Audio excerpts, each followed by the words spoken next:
Okay. I'm just going to, howdy. Okay, cool. That's my email. There we go. All right, tight. So, delete that for a second. I was going through some of the stuff just to make sure everything was working. But I'm going to do that again, basically. I'm not going to change these numbers. You can choose to just copy everything I'm doing, but I recommend you just try and follow along so that you can get better with Excel because it's a very useful skill to have. Okay, so on what you were given, this is a little different. This says the concentration of the dye oxidized and reduced. That's just because I'm not going to really go into too much detail of it. That was just my first thought for how you'd go about solving this, but it turns out to be a bit easier.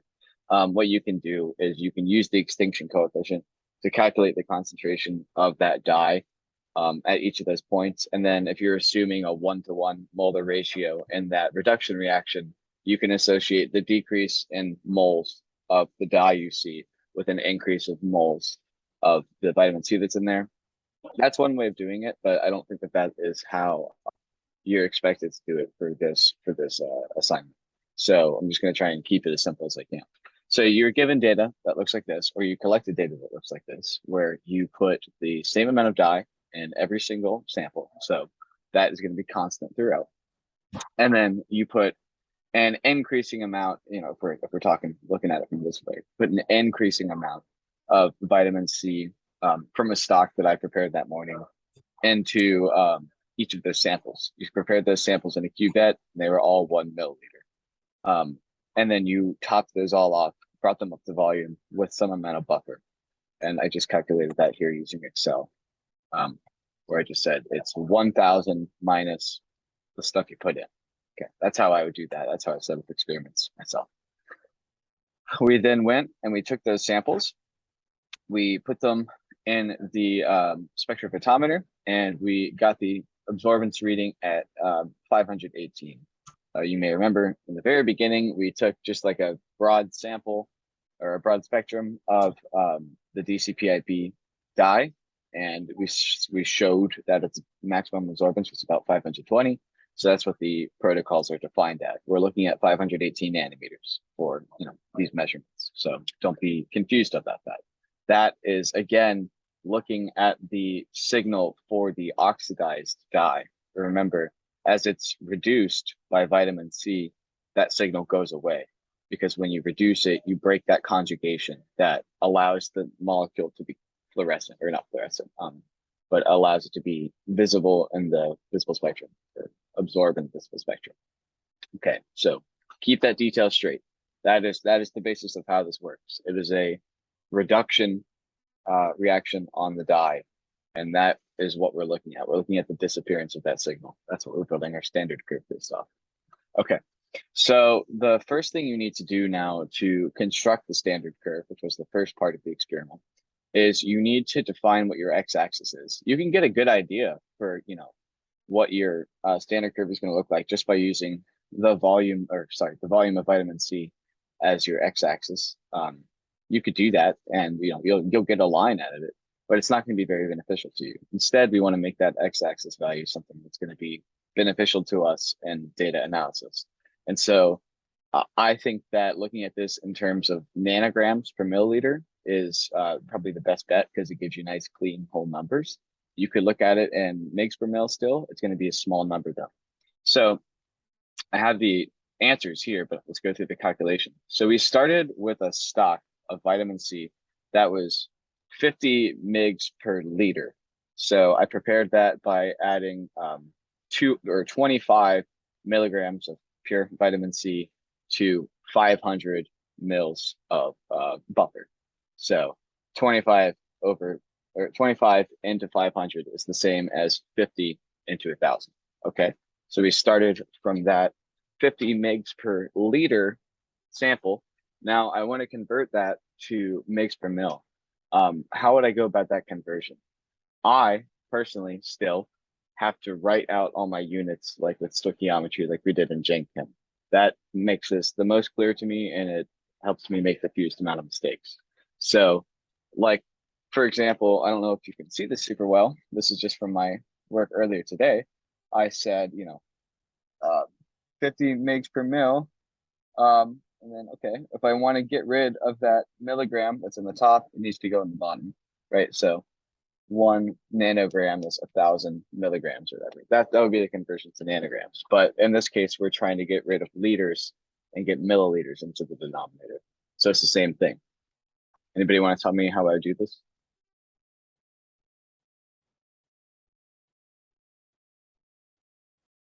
So right now we have in the starting unit we have liters in the bottom, right? Divide by So 1,000. Yep, exactly. So we're just putting 1 liter is equal to 1,000 milliliters, right? It's okay. I know you guys know this stuff. So what I'm gonna do is just say times 0.001 because that's the same thing. Okay.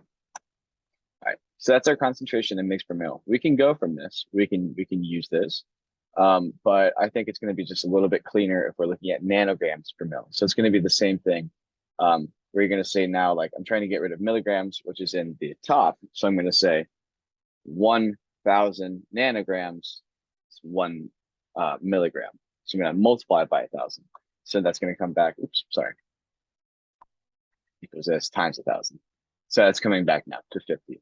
So that's something that I didn't know right off the bat, that you can look at something in terms of mgs per liter, and you're effectively saying the same thing as nanograms per milliliter, which, I guess makes sense because you just divided everything by 1,000. But there you go. So this is what we're going to use as like the starting concentration here. I'll bold that. All right. So now we just need to calculate the concentration of vitamin C that is in those samples we prepared to construct the Stanford curve. And we can do this very easily because we know now the starting concentration, and we've put it in a unit that is easy to interpret. And it's something that we can very easily just look at and manipulate. And then we know the final volume, which was 1,000 microliters, or mil, right? And then we also know V1, the volume that we're pulling out, because we just decided that. Okay. So all we have to do is just set up an M1, V1 equals N2, V2. I'm going to do that in Excel by first hitting equals. That's how you start any equation. And then since I already have M1 and V1, I'm just going to be solving for M2, basically, right? So it's going to be M1 times V1 divided by V2.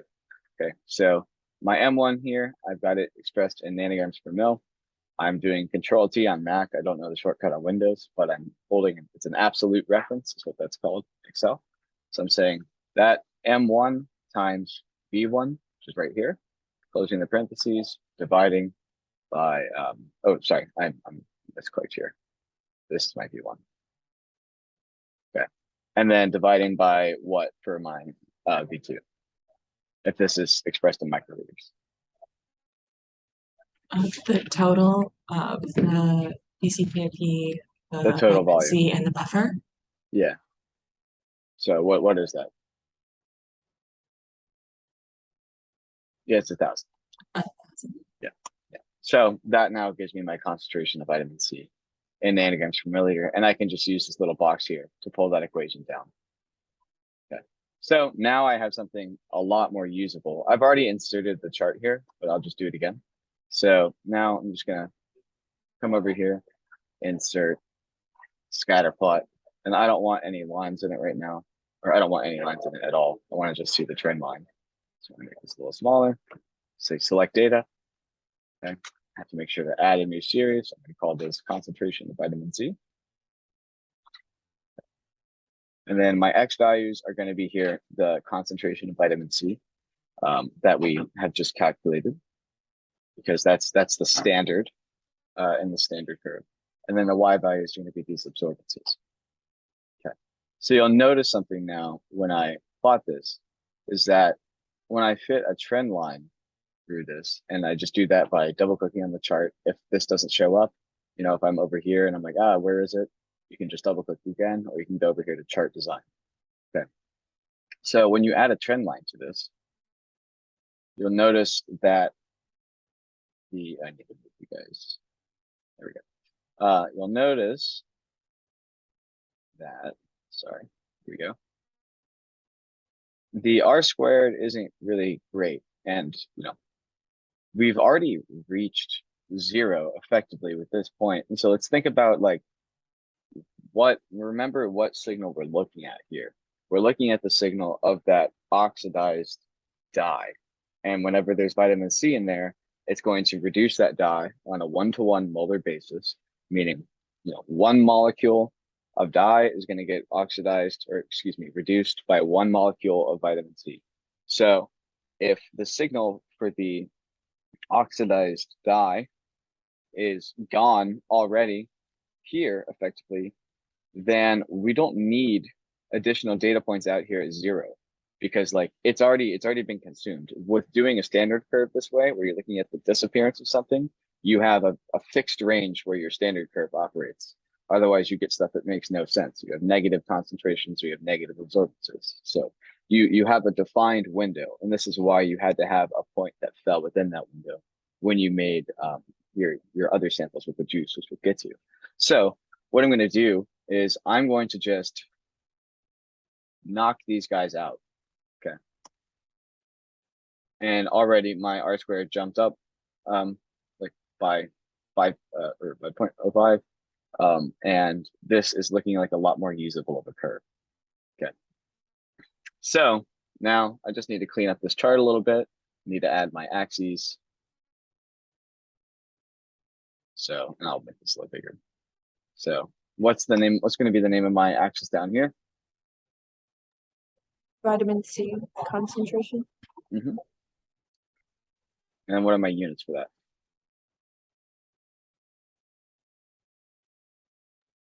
Nanograms per milliliter.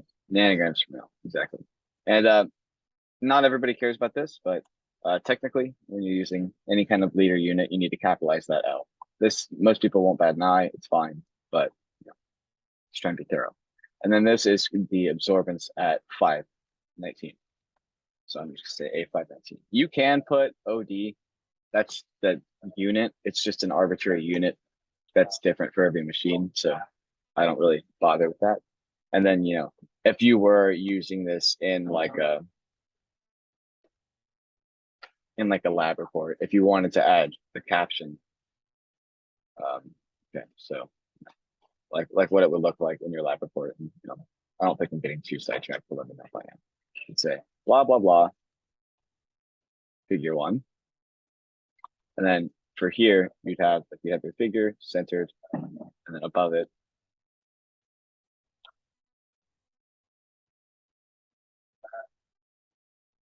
and then you might not necessarily need this title here if you already have the figure title right there. And then to add a caption, you just right click it, insert caption, figure 1. There's standard.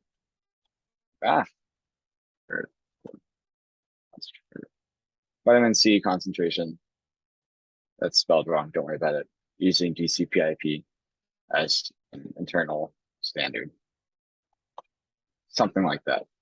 This is what your figures should be. If you had multiple data like series, like say you were looking at a couple different vitamins or whatever, then you would want to have those color coded with a legend somewhere in here. But you have your axes labeled with the correct units.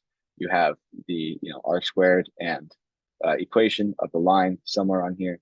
This figure has a title, and then that title is again referenced here. And then I'm saying I'm introducing this result. A standard curve was constructed as shown in figure 1. Boom, there's figure 1, blah blah blah, and then I just keep going after this, and then blah blah blah blah blah blah blah. Okay, that's how you go about doing those figures. Okay. All right, so back on track. Now we have our standard curve. Okay. And the R squared looks fine. Ideally, we want that to be greater than 0.95, but whatever. We can now start using this to quantify some unknowns with the fruit and the vegetable juices. So with the fruit juice, it's going to be slightly different in the way you approach the calculation as opposed to the vegetable, just because the units are going to be a little different. But let's just start with the fruit juice. So you started with squeezing an orange or something and you got juice out of that. We're going to call that 100%. That is our 100% fruit juice from the juice, fresh juice. Okay. We're going to be using that as our reference point, which we're trying to jump back to from the standard curve. So the way this workflow goes is you calculate out first, from your fruit juice. If my coffee cup here is the fruit juice, and if this is the cuvette, you calculate the concentration of the fruit juice throughout all of those steps, and then you calculate the concentration of the fruit juice in that cuvette. And then once you get, okay, I'm here. I'll show you how I did these calculations, but let's say I'm here and I've calculated out that when I use 150 microliters of that stock that I made, and I get, a signal of whatever, then I can calculate out the concentration of vitamin C in that sample using this dilution factor, basically. And I'll show you how you do that. Okay. So basically, all you're going to do is just, for the rest of this lab, is just a series of M1, V1, M2, V2 calculations, where you might have a, yeah, no problem, Shar. I'll have this recording up and I'll send it out to you guys. Okay. So basically, you're just going to M1, V1, M2, V2, this whole thing. There might be, I don't know if you need to convert it back to like molar units or whatever, but that's, again, just a simple conversion. So what I did was I said, I wanted to first calculate out what the concentration of juice was in that, you may remember you took 0.5 microliters, or sorry, 0.5 milliliters, 500 microliters, and you put that into 4.5 mils of buffer, right? So all I said here is I'm going from 100, I pulled out 0.5 mils, and that's going into 5 mils, where I have my calculation output colored with this gray and orange. Like, okay, sick. So that sample that I prepared is 10% juice. And then now let's say I took 200 microliters, 0.2 mils of juice, and then I put that into 1 mil, total volume. Now I'm at 2% juice. Okay. I did 150 microliters. I did 100 microliters, right? That's basically all I did with this calculation here. And so let's say for this point here, for the 150 microliters, I got an absorbance value of 0.123. Now, all I have to do is look at my standard curve, say, okay, sick. That's here. I'll just take a little screenshot of that and pull it down. Okay. So this is my standard curve. This is my equation that I got. Now, all I need to do is just solve for X because I have my Y value. My Y value is this absorbance reading right here. And then my X is going to be the concentration of vitamin C in nanograms per milliliter. Okay. So equals my Y is going to be 0.123. And then I'm going to go ahead and subtract away this 0.2202. And then divide that by, then divide that by my slope here, by negative 0.031. And so, boom, there is my concentration of vitamin C in that cuvette. Now, here's where you're back calculating. So that's the concentration of vitamin C in that cuvette. I want to know what the concentration was in the original fruit. So all you have to do, if you're expressing this in percents, literally you say, okay, well, this is 1.5% of what? So in other words, you literally just take this, you divide it by the percentage. And this is in nanograms per mil. If you want to convert it to mix per mil, it's just this times 0.001. So 0.209 mix per mil. And then if you wanted to convert that to molar units, you just take the molar mass, so 176.12. Say, let's do millimoles or millimolar.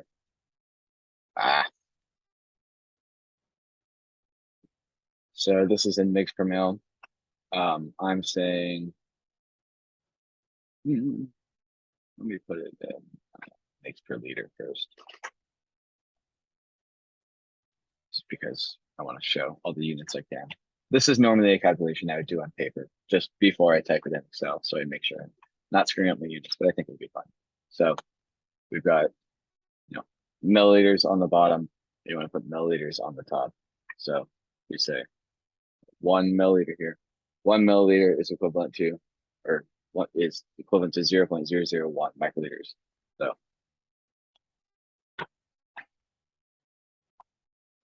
I don't think I did that right. Yeah, I'm just gonna write it out really quick because I suck at this. Just doing it in my head.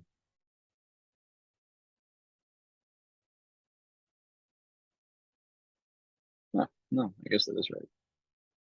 Yeah, okay. So that's mgs per liter. And then if I have mgs per liter and I say like 1 millimole or 1 millimolar is 1 millimolar is what was it? 176 milligrams per mole or per liter. Then all I have to do is divide this by hold on. I think so. Yeah. I always overthink these things. Sorry. People are gonna be watching this and they're like, get it together, Jack. But whatever. 176 I said.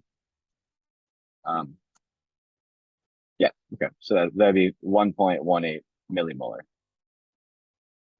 Right. So that's just an example of these calculations. Now, when you're doing it from the vegetable, the only thing that's going to be different is you're not starting from like a percent in the stock you're starting from of your like vegetable extract. It's literally just like it's 25, it's 1 gram or whatever you weighed out grams of vegetable per like 25 milliliters of buffer. And so I would start with expressing it as just like grams vegetable per milliliter.